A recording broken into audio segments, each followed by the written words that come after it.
History lesson. That was brilliant. Just brilliant. We need history. I'm going to start with this.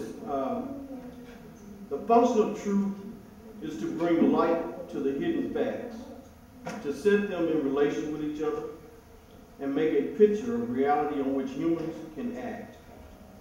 If humans' activities are based on their beliefs, and they can believe lies, then their actions can be based on lies.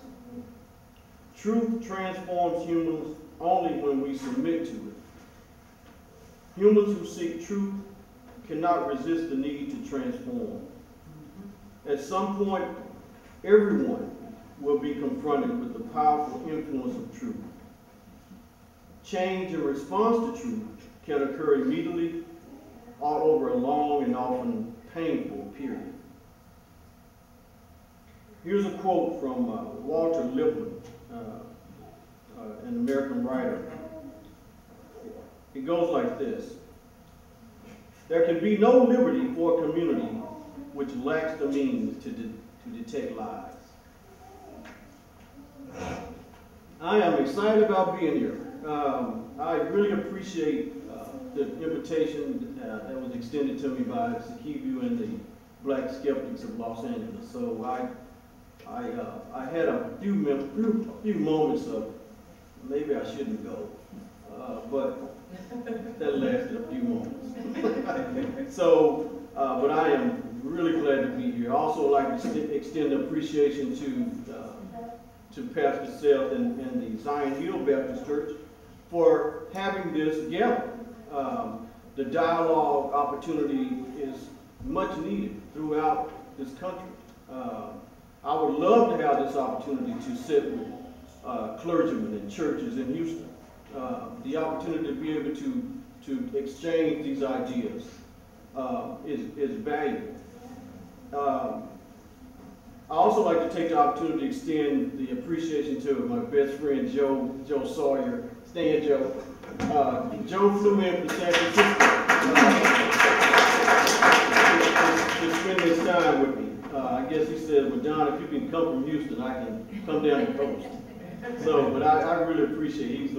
He's my road dog, you know. Yeah. So anyway, and then also friend Valerie Richards is here. She lives here in LA. So glad to see Valerie.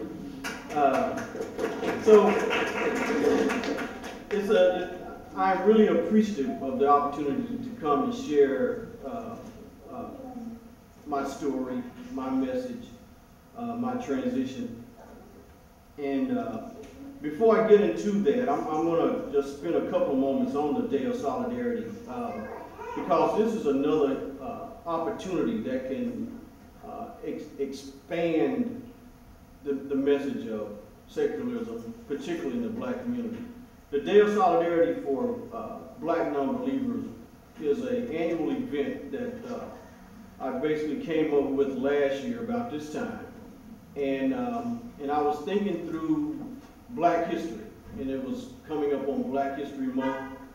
And I was pondering ways in which we could gather non-believers, Black non-believers, and focus on non-believers historically that were Black, from a historical standpoint.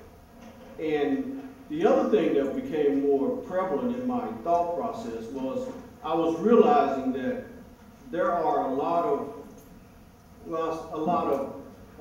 Black secularists, Black non-believers, and there's a lot of people speaking out on the internet, YouTube, emailing one another, blogging. But when you go out in the community to try to find them, they're nowhere to be found. And I live in a large city, and when I was making my transition, I was struggling. I needed to find someone, and I couldn't. I needed to share the story with someone that understood, and I couldn't find anyone. So the whole intent of the Day of Solidarity is to provide that gathering in cities all across the country where black non-believers can just come together for that particular day and extend fellowship and concern and interest and allow our small community now to just come together and feel comfort in sharing with one another. And so at this particular point, we have, it's about 12 cities that have some plans underway to celebrate on February 26th. LA, Houston, Dallas, New York, Indianapolis, Washington, D.C., Chicago, Atlanta, Orlando, Florida, and I got word about someone in West Palm Beach, Florida. So apparently this message is catching on. So I'm really excited about it, and I think it really can make a difference within the secular black non-believers community, just from the solidarity, the fellowship standpoint. And so for those of you that don't know anything about it, is we have a Facebook page, we have an email address where you can send to find information about it, and we are just encouraging this to be another way in which we encourage each other to be supportive of one another and also to promote activism within the community. So the Day of Solidarity on the Day of Solidarity for Black non-believers, February 26th, fourth Sunday in February. And hopefully that'll happen every year until religion is no longer dominant in the black community. Now, how long is that going to be? I don't know. We'll see. But that's the point of the celebration. It's a pretty interesting journey that I've made. I grew up in Alabama, a little small town, 8,000 people, Fayette, Alabama, F-A-Y-E-T-T-E. Little town about 40 miles north of Tuscaloosa, town where I had all the tornadoes in the spring last year. I graduated from high school in 1970. From there, I went to college at Tennessee State University. Electrical engineering degree in 1975. Moved to Houston right out of college. Job with Honeywell. And that's where I started my engineering career. Over the next few years, I worked for various companies, basically doing the same type of engineering, designing air conditioning systems. And then in 2002, I started my own engineering firm. And so last week I celebrated my 10th year being in business. And so the reason why that's relevant is because I realized that when I made the move to start my own business, I was allowing myself some freedom that I did not know existed. And so my life started to change at that moment. So that's January 2002. So I haven't been the same since in terms of my personal growth, and obviously making the decision to leave religion was a major step. So as I try to walk you through this to help you understand how that transpired, because since then I've met quite a few black people that have done this. So, but it's still a rarity. And from the standpoint of, I'm 59, so I did it pretty late, per se. So I was ingrained in my Christianity, my religion. Grew up, first I was a Baptist, then I joined the Methodist Church, and then I eventually moved back to Baptist. And then before I made my transition away from religion in 2006, I had joined a church that was predominantly a white church, and it was a kind of a Jews for Jesus type church. And so as I share with you, there's a lot of things that took place within this short period of time.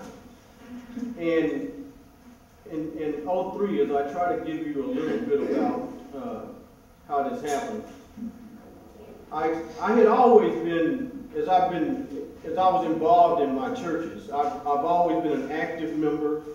doing things, singing the choir, Ursher, being involved in brotherhood meetings, doing evangelism, and many activities that the church required, basically, I would participate because I felt that's what we were supposed to do.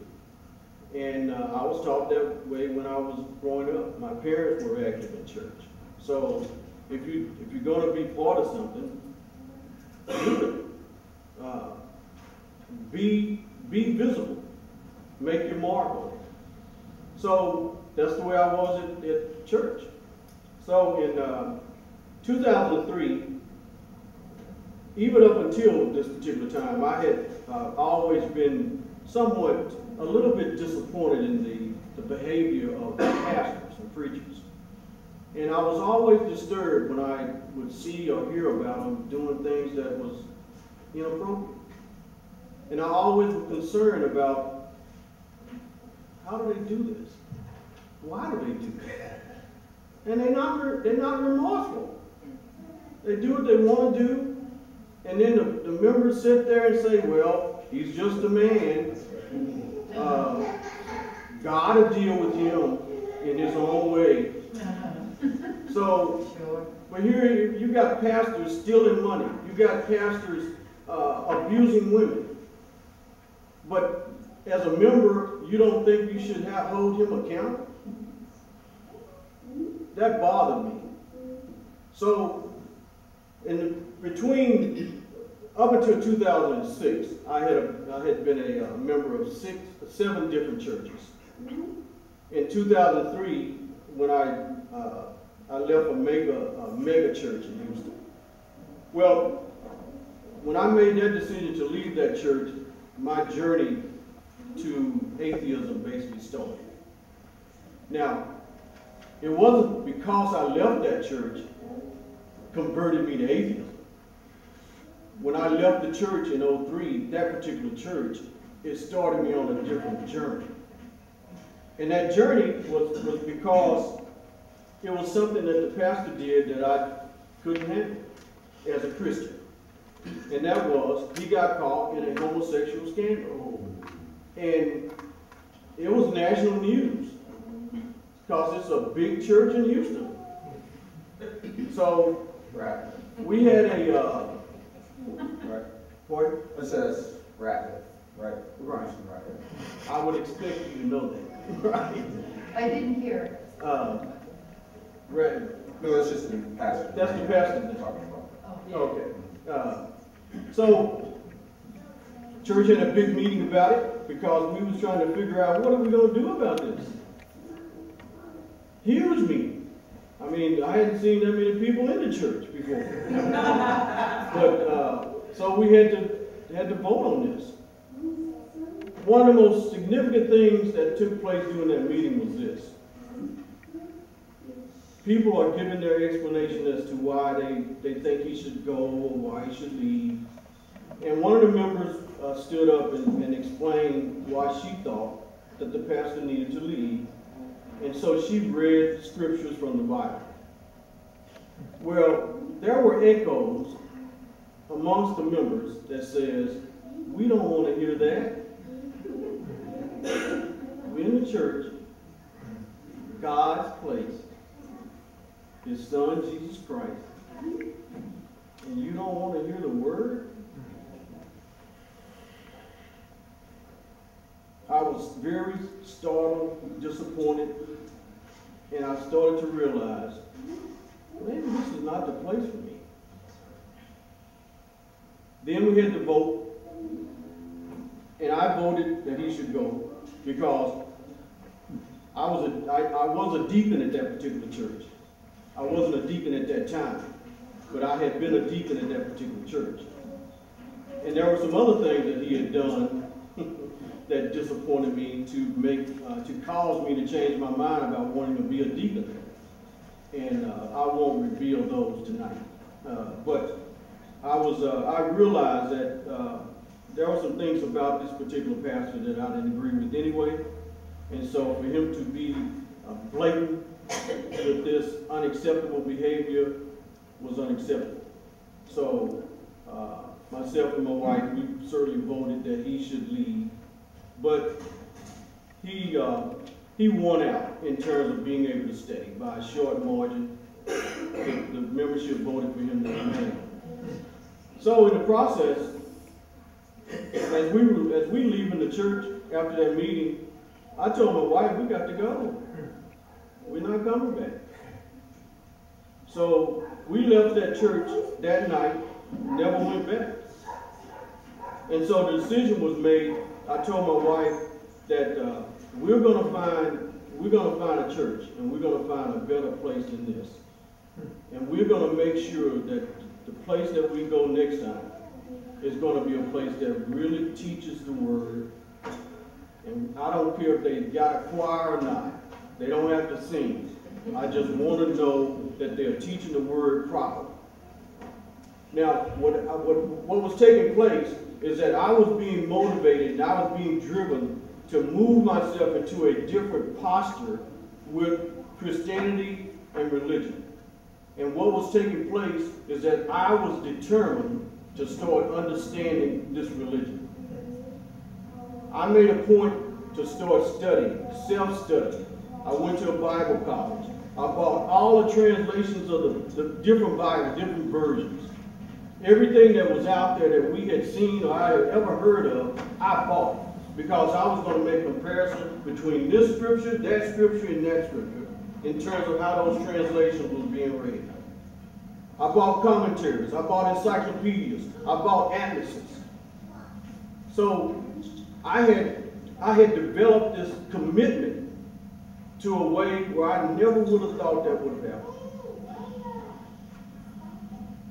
Now, over the next 2 years, and this is 04, over the next 2 years, I am a devoted, committed, just a studying fool.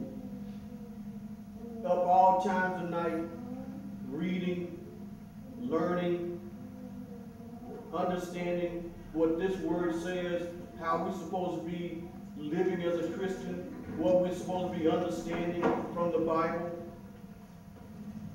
In fact, it got very intense. In fact, I had a couple of people to say, Don, you being called, man. Being called to what? You being called to the ministry, brother. And it was like, you might be right.